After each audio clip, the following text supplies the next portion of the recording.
بسم الله الرحمن الرحيم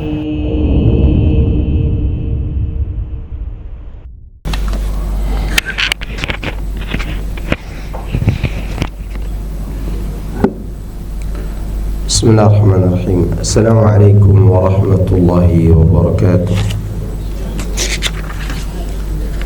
إن الحمد لله نحمده ونستعينه ونستغفره ونعوذ بالله من شرور أنفسنا وسيئات أعمالنا. من يهده الله فلا مضل له ومن يضلل فلا هادي له. وأشهد أن لا إله إلا الله وحده لا شريك له. وأشهد أن محمدا عبده ورسوله صلى الله عليه وعلى آله وصحبه أجمعين وسلم تسليما كثيرا. أما بعد. Jemaah sekalian, a'azzani Allahu wa iyyakum. Alhamdulillah, di siang hari ini kita bisa berkumpul kembali dalam kajian tadabbur surat-surat yang ada dalam juz Ammah. Surat-surat yang berkaitan dengan apa saja yang terjadi di masa yang lalu dan masa sekarang dan masa yang akan datang, yaitu hari kiamat. Dan kebanyakan surat yang ada di dalam juz Ammah ini surat Makkiyah, surat yang diturunkan sebelum Nabi SAW hijrah. Dan sekarang kita akan masuki surat Quraisy. Surat Quraisy ini surat yang pendek dan surat yang berdiri sendiri secara penulisan. Namun kalau dilihat hubungannya dengan surat sebelumnya masih ada keterkaitan, itu surat Al-Fil. Kalau dilihat dari sisi penulisan, surat ini berdiri sendiri, tidak bersambung dengan surat sebelumnya. Namun kalau dilihat dari sisi cerita dan makna di dalamnya, maka masih ada hubungannya dengan cerita yang ada pada surat Al-Fil. Tapi kita bacakan dulu suratnya. A'udzu billahi minasy syaithanir rajim. Bismillahirrahmanirrahim. Li'ilafi Quraisy إيلافهم رحلة الشتاء والصيف فليعبدوا رب هذا البيت الذي أطعمهم من جوع وآمنهم من خوف.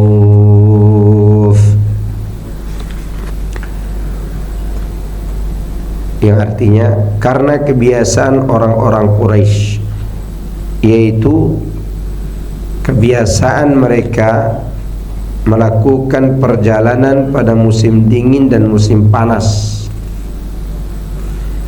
maka hendaklah mereka beribadah kepada Rabb pemilik rumah ini, yaitu Ka'bah, di mana Allah yang telah memberi mereka makanan kepada mereka untuk menghilangkan lapar dan memberikan keamanan untuk menghilangkan rasa takut. Ibnu Katsir mengatakan surat ini terpisah dari surat sebelumnya, yaitu surat Al-Fil.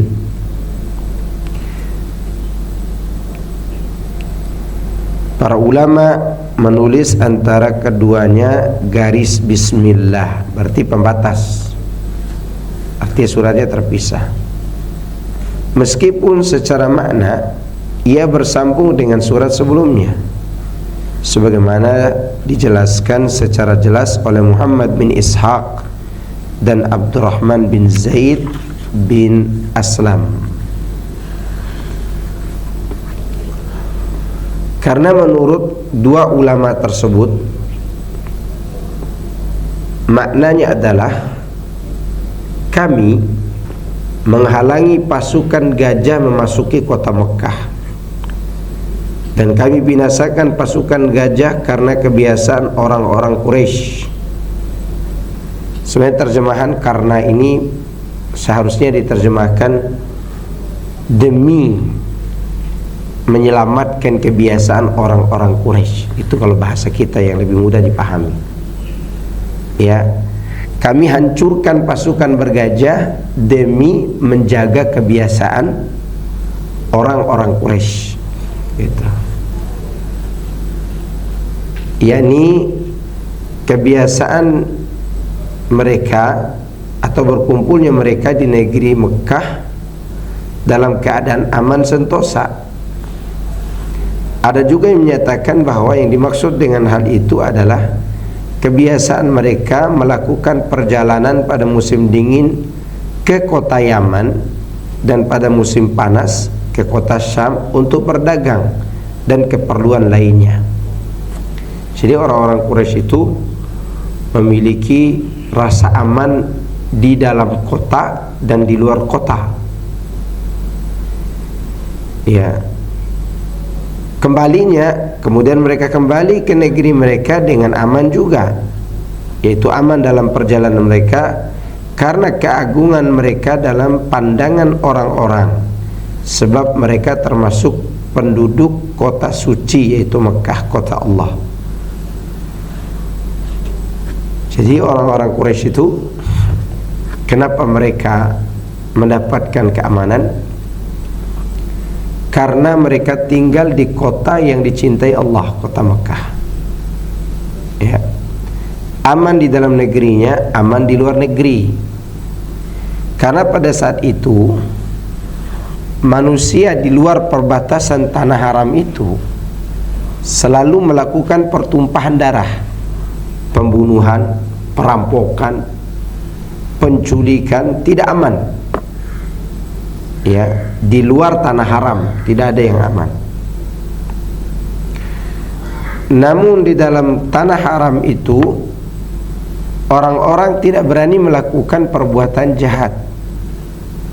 Jangankan melakukan perbuatan jahat di dalam tanah haram, membuat jahat untuk orang yang dari tanah tersebut keluar dari kota mereka, mereka tidak berani melakukannya. Makanya aman keadaan orang-orang Arab itu, ya, orang-orang Mekah itu. Nah, kebiasaan inilah yang Allah selamatkan dari bahaya pasukan bergajah tadi. Ya, itulah hubungan antara dua surat tadi, meskipun dua surat itu secara penulisan terpisah. Bahkan orang yang ikut berjalan dengan mereka pun merasa aman. Artinya seandainya ada kabilah di luar kota Mekah ikut berdagang dengan orang-orang Mekah ini ke negeri Syam atau negeri Yaman, maka mereka dijamin aman. Ya. Demikianlah keadaan mereka dalam perjalanan mereka, baik pada waktu musim dingin maupun musim panas. Ya, makna yang ini, makna yang disebutkan di atas, yaitu kita katakan demi, itu karena memaknai kalimat li. Li itu ada beberapa makna. Untuk, karena, demi. Ya, demi ini, demi itu, kita lakukan begini. Itu makna daripada kalimat lam tadi. Li ila fi Quraisy. Li-nya aja dulu, ilanya nanti dipisahkan. Kita artikan li-nya. Maka li di situ diartikan demi, untuk. Ya, boleh juga diartikan karena. Tapi harus dipahami,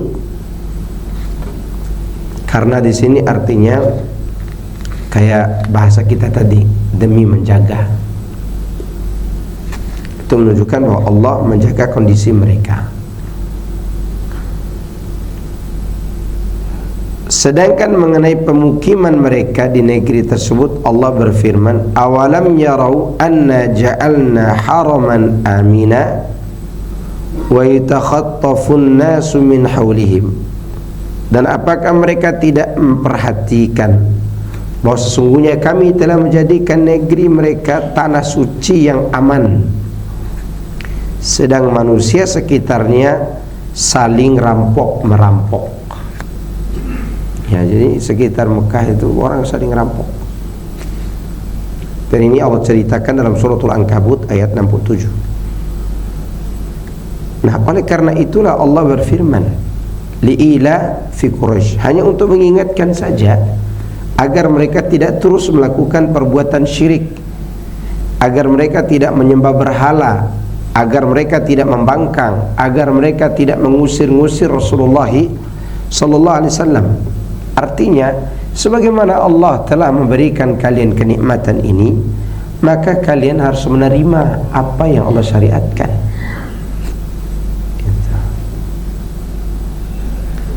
Maka oleh karena itu Allah katakan, karena kebiasaan orang-orang Quraisy, yaitu kebiasaan mereka, yaitu kebiasaan di musim dingin dan panas.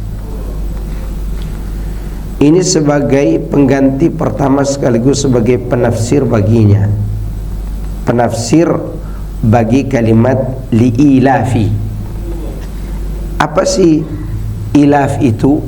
Ya, kebiasaan Quraisy itu, maka Allah tafsirkan ilafihim rihlatash syita'i was-shaif. Itu penafsirannya. Itu kebiasaan mereka bepergian pada musim dingin ke Yaman dan musim panas ke Syam atau ke yang lainnya. Nah, sebelumnya saya sudah menjelaskan dan menyinggung keuntungan mereka setiap tahun untuk ke Syam saja. Ini baru aman ya Allah ceritakan ini.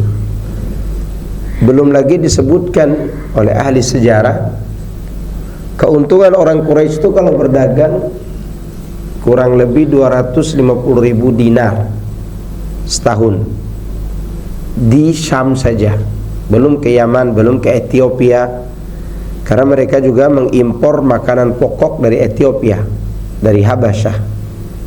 Itu mengimpor gandum, bukan Ethiopia, Yamamah. Dari Yamamah mereka mengimpor, memasukkan gandum, karena memang makanan pokok pada saat itu gandum. Itu 250.000 dinar yang dari Syam itu, ya kalikan aja sekarang emas 24 karat, mungkin di Antam itu sudah 3 jutaan ya, atau 2.700.000 berapalah 1 gram. Dan 1 dinar itu sama dengan 4,25 gram emas. Udah berapa puluh juta, belasan juta harga 1 dinar. Sedangkan mereka meraih keuntungan bukan hanya aman, tapi keuntungan juga 250.000 dinar. Berapa miliar atau berapa triliun keuntungan mereka setiap tahunnya. Dan itu mereka dapatkan keuntungan, pulangnya tidak dirampok. Tidak ada yang pernah merampok mereka, karena kedudukan mereka di hati manusia sebagai penghuni tanah suci. Dan ini kenikmatan yang Allah ingatkan mereka tentangnya, agar mereka sekali lagi mau taat kepada Allah dan Rasulnya sallallahu alaihi wasallam. Ibnu Jarir mengatakan yang benar bahwa huruf lam tersebut adalah lam ta'ajjub. Ada juga yang mengartikan li dalam kalimat li'ila fi Quraisy, yaitu dengan kalimat lam ta'ajjub. Artinya aduhai, betapa kebiasaan orang-orang Quraisy itu, ya, betapa amannya gitu.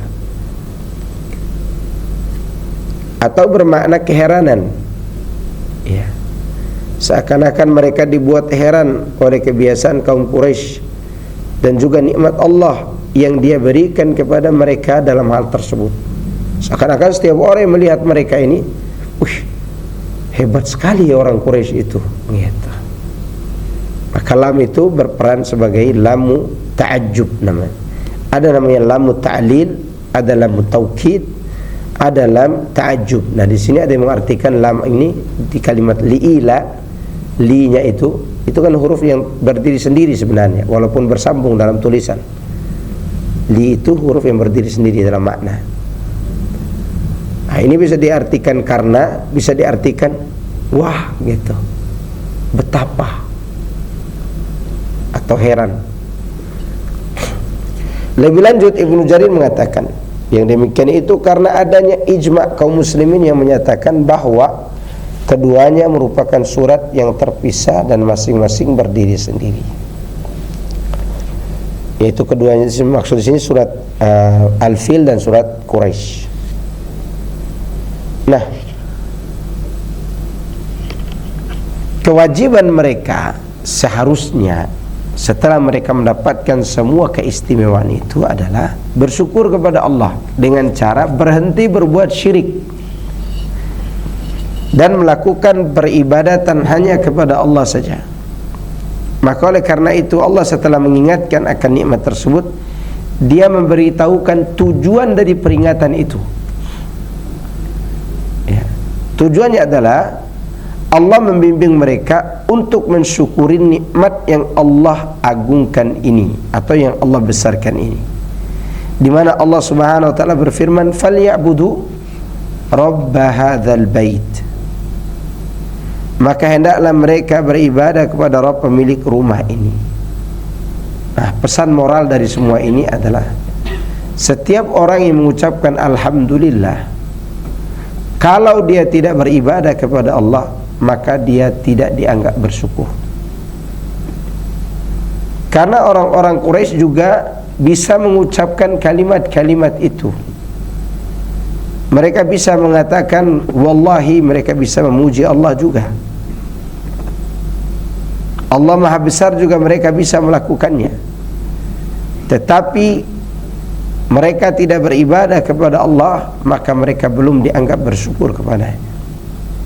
Itu poin pertama dari ayat ini. Pesan moral kedua, bahwa orang yang paling besar rasa syukurnya kepada Allah yaitu orang yang beribadah kepadanya. Itu orang yang paling besar rasa syukur kepada Allah. Apa manfaatnya kita mengatakan alhamdulillah tapi tidak sholat, tidak melaksanakan ketaatan kepada Allah dan Rasulnya? Makanya Allah menggunakan kalimat falyabudu. Allah tidak menggunakan kalimat falyashkuru.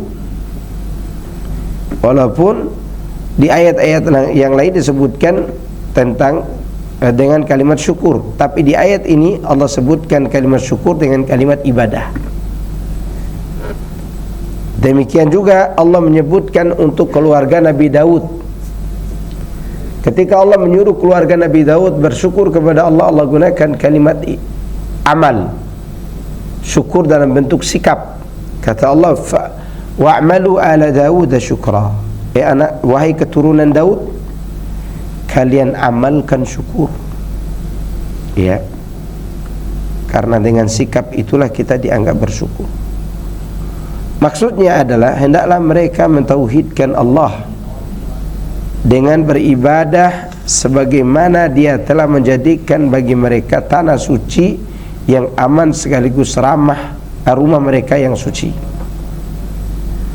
Sebagaimana yang Dia firmankan, innama umirtu an a'budu rabba hadhil baldah alladhi harramaha wa lahu kullu syai'in wa umirtu an akuna minal muslimin.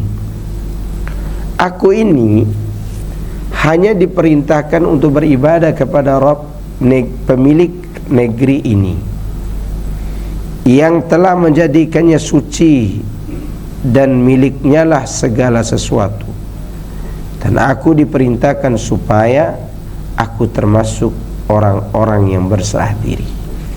Ini dia penjelasan dari ayat Quraisy, ya, ayat ketiga tadi, ayat kedua, ayat ketiga. Kemudian Allah sebutkan penjelasannya dalam surah An-Naml ayat 91. Ya, ini semua adalah perintah untuk bersyukur kepada Allah dalam bentuk ibadah. Maka jangan heran orang-orang yang paling ingkar itu adalah orang-orang berbuat syirik kepada Allah. Orang berbuat syirik, ya, mereka tidak bersyukur kepada Allah. Justru mereka banyak berterima kasih kepada selain Allah. Contoh, mereka melakukan sedekah laut, sedekah bumi, penyembelihan di tempat-tempat keramat. Padahal semua itu adalah perbuatan syirik kepada Allah. Secara logika pun, membuang hewan-hewan yang berharga ke laut dan seterusnya itu mubadzir. Sedangkan masih banyak orang yang lapar.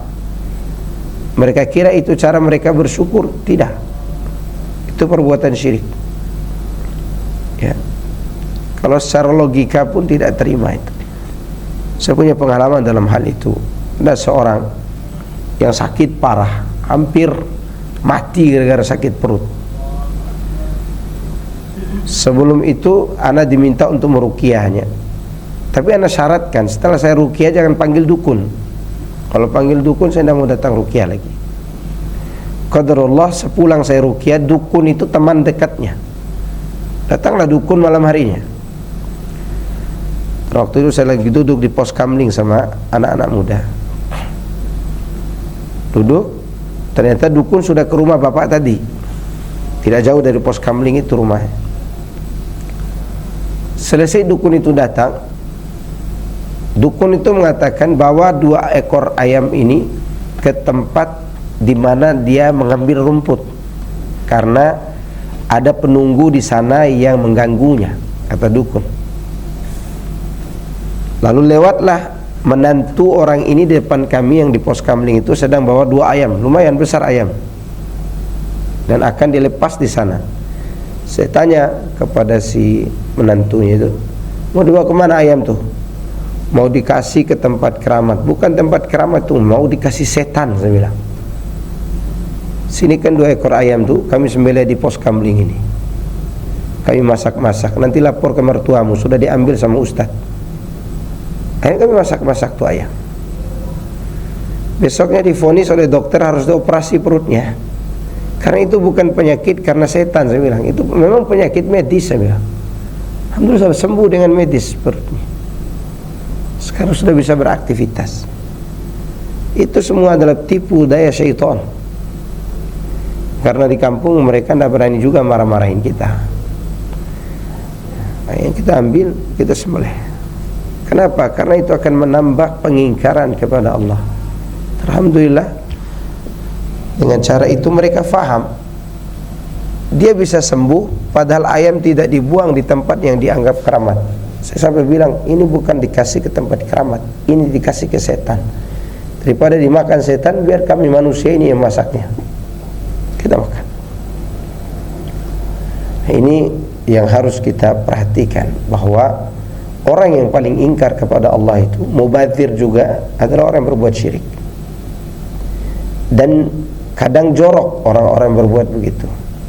Ada satu acara di Jawa itu, kalau salah di Solo sama Jogja, Kislamet, kerbau itu diambil-ambil.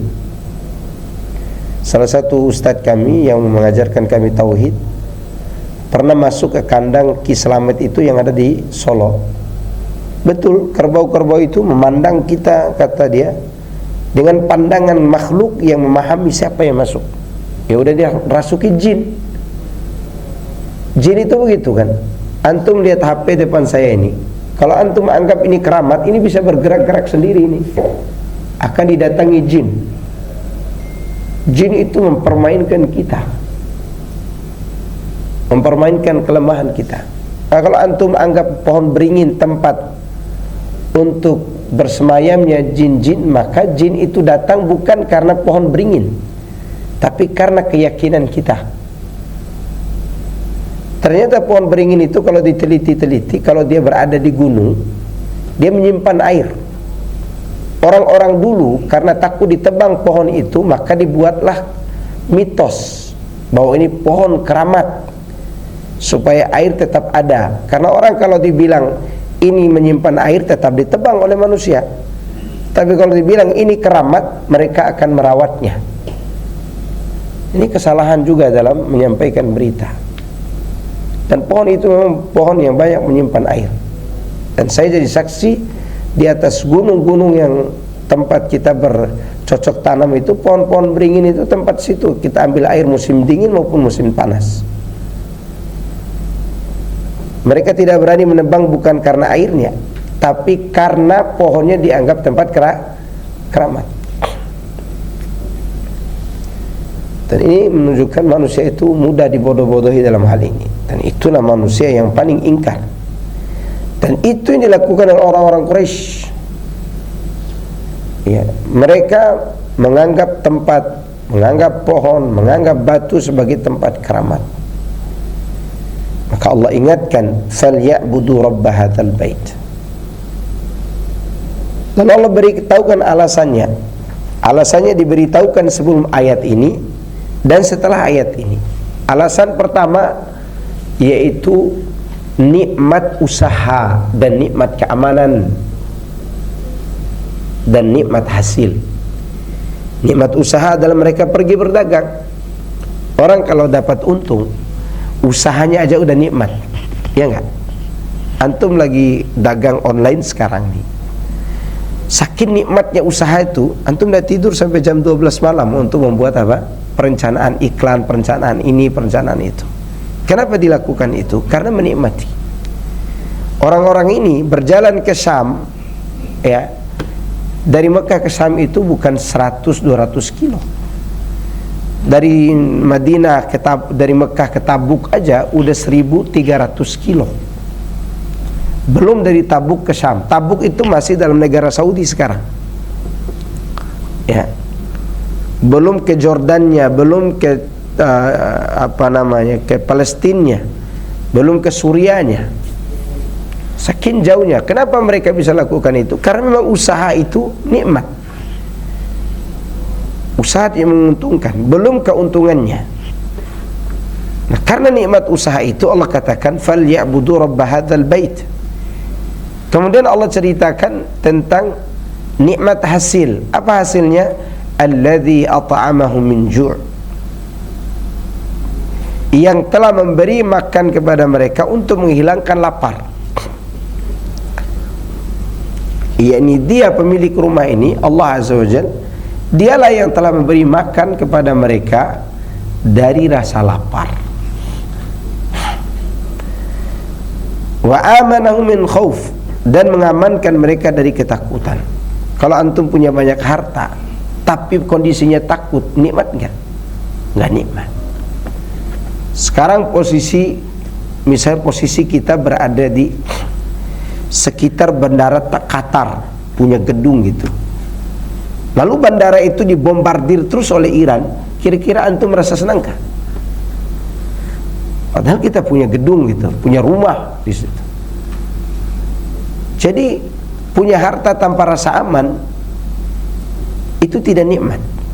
Nah, orang-orang ini selain harta mereka miliki, mereka juga diberikan keamanan. Ya subhanallah, betapa mereka itu diberi nikmat oleh Allah. Yaitu Allah menganugerahkan kepada mereka rasa aman dan juga keringanan. Karenanya, yaitu karena mereka diberikan semua nikmat itu, hendaklah mereka mengesakannya dalam beribadah hanya kepada Allah semata yang tiada sekutu baginya. Nah, inilah yang mereka tidak terima. Kalau sekedar beribadah kepada Allah, mereka akan beribadah. Kalau hanya disuruh sholat, berapa waktu pun mereka akan lakukan sholat, asal ekornya jangan dilarang. Apa itu? Jangan larang kami berdoa kepada selain Allah. Itu yang mereka tidak terima. Kalau ajakan kepada ibadah, mereka akan tunduk. Tapi mereka tidak terima itu kalau dilarang dari beribadah kepada selain Allah. Itu mereka tidak terima. Maka mereka mengaku kan, mana abuduhum illa liyuqarribuna ila Allah zulfa. Kami tidak pernah menyembah berhala ini, tapi kami jadikan mereka sebagai tempat kami bertawassul untuk menuju kepada Allah. Ini mereka agung-agungkan sehingga mereka itu tetap dicap sebagai orang kafir. Tidak sedikit mereka bersumpah dengan nama Allah, tidak sedikit mereka menyatakan beribadah kepada Allah. Namun sekali lagi mereka tidak terima kalau ada ekornya dari ibadah itu, yaitu la tusyriku bihi syai'an. Jangan kalian persekutukan Allah dengan sesuatu pun. Inilah yang Allah perintahkan kepada mereka, dan Allah pun melarang mereka dari beribadah kepada selainnya, baik dalam bentuk patung, sekutu maupun berhala. Karena yang disembah waktu itu banyak, maka karena banyak, kadang Nabi menggunakan kata berhala itu bukan dengan asnam, tapi gunakan kata ausan. Ausan dengan asnam satu sisi kalau diterjemahkan sama, diterjemahkan berhala. Tapi asnam itu berhala yang sudah ada wujudnya, bentuknya begini, itu asnam namanya. Adapun ausan itu bisa berbentuk kuburan, berbentuk pohon, berbentuk bulan, bintang, berbentuk apa saja ya, yang disembah selain Allah. Makanya Rasulullah meminta kepada Allah agar kuburnya tidak dijadikan wathan. Wathan itu berhala yang belum berbentuk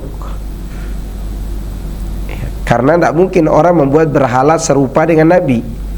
Wong sekarang orang bikin film Nabi yang muka Nabi mereka pakai aja di demo. Bagaimana orang bisa berani membuat berhala mirip Rasulullah SAW? Nabi sudah tahu tidak akan mungkin orang menyembah berhala dia, tapi yang paling memungkinkan orang menyembah kuburnya. Maka dia meminta kepada Allah, ya Allah, jangan kau jadikan kuburku sebagai wathan. Dan itu pun cara orang-orang Quraisy di dalam menyembah Allah, walaupun mereka tidak menyembah Rasulullah sallallahu alaihi wasallam. Oleh karena itu, barang siapa yang memenuhi perintah Allah, falyabudu rabb hadzal bait ini, niscaya Allah akan menggabungkan untuknya rasa aman di dunia dan rasa aman di akhirat. Di dunia diberi rasa aman, di akhirat juga diberi rasa aman. Dan barang siapa yang mendurhakainya, maka dia akan mengambilnya. Maka oleh karena itu, ketika Rasulullah SAW menawarkan Islam kepada mereka, orang Quraisy itu sudah tidak merasa aman lagi dalam menjalankan kehidupannya. Makanya mereka mau menggagalkan hijrah Nabi ke Madinah, karena mereka mengerti Madinah itu jalan potong menuju ke negeri Syam, yang mana keuntungan mereka di sana 250.000 dinar setiap tahun. Kalau Muhammad sampai menguasai Madinah, maka daerah sekitarnya akan dikuasai juga oleh dia, dan perdagangan ke Syam tidak lagi aman. Makanya itu awal pencabutan rasa aman itu. Namun surat Quraisy ini meskipun turun di awal-awal, mereka sudah memahami suatu hari nanti akan dihilangkan rasa aman itu. Benar, rasa aman itu hilang walaupun belum terjadi perang Badar. Ya, perang Badar kan terjadi 3 tahun atau 2 tahun setelah hijrah. Sedangkan Rasulullah SAW mau hijrah itu, mereka menghalang-halanginya karena rasa aman itu sudah dicabut oleh Allah Azza wa Jalla. Benar apa yang mereka rasakan, di mana 50.000 dinar hampir-hampir diambil oleh Rasulullah SAW dan para sahabat sebelum perang Badar. Untuk menjaga 50.000 dinar itu, mereka meminta pasukan dari Mekah untuk mengadakan peperangan dengan Muhammad SAW, dan terjadilah apa yang terjadi, yang dinamakan perang Badar. Nah, ini dia kenapa mereka berambisi untuk membunuh Nabi Muhammad sallallahu alaihi wasallam. Karena ketika mereka menolak tunduk kepada agama Allah dan Rasulnya, saat itulah mulai Allah cabut rasa aman tadi. Nah, kita pun demikian. Kalau kita tidak tunduk kepada Allah, sekaya apapun kita tidak akan merasa nyaman dengan hidup ini. Ya, mudah-mudahan tidak terjadi kepada antum. Saya kemarin dapat curhatan dari salah seorang pegawai, banyak maaf, dia juga orang BUMN, sudah pensiun. Selesai kajian kami duduk dan dia curhat. Kenapa Pak Ustadz? Kami ini merasa depresi, merasa stres setelah dipensiunkan. Padahal tanah saya punya banyak, rumah apalagi saya beli banyak, saya punya jabatan, kata dia dulu. Terus kendaraan jangan ditanya. Tapi kenapa saya merasa kayak kehilangan banyak hal? Dia tidak merasa tenang, dia tidak merasa ini. Saya katakan, kembali kepada diri kita masing-masing. Sejauh mana hubungan kita dengan Allah? Anda dengan posisi itu merasa hal yang jauh daripada perasaan yang kami rasakan saat ini. Alhamdulillah hari ini kami merasa tenang, meskipun mungkin kami masih kontrak rumah. Yang berbeda antara kita dengan Anda mungkin perbedaan hubungan. Nah, ini diperbaiki hubungan kita dengan Tuhan kita masing-masing. Oke, sejauh mana kita dari Tuhan kita, sejauh itu Allah cabut rasa aman. Rasa gelisah ditanamkan, berarti kita tidak aman. Padahal posisi kita tidak dirampok orang. Maka ibadah kepada Allah itu yang membuat kita apa? Merasa tenang. Ya. Padahal tidak ada orang yang mengganggu kita, kita merasa diri kita ditinggalkan. Hanya karena pensiun, padahal harta sudah banyak. Maka sebelum semua itu terjadi, jemaah sekalian, jazakumullah, perbaiki dulu hubungan dengan Tuhan kita, Allah. Tauhid harus diperkuat, keikhlasan harus ditanam, kedekatan hati dengan Allah, kecintaan harus diperbesar, pengagungan kepada Allah juga harus diagungkan dalam hati kita. Insya Allah semua yang kita khawatirkan Allah akan ganti dengan perasaan tenang, meskipun keadaan kita apa adanya, apalagi diberikan banyak harta. Sekira itu yang bisa saya sampaikan. Semoga ini bermanfaat bagi kita semuanya. Subhanakallahumma wa bihamdika, asyhadu an la ilaha illa anta, astaghfiruka wa atubu ilaik. Wassalamualaikum warahmatullahi wabarakatuh.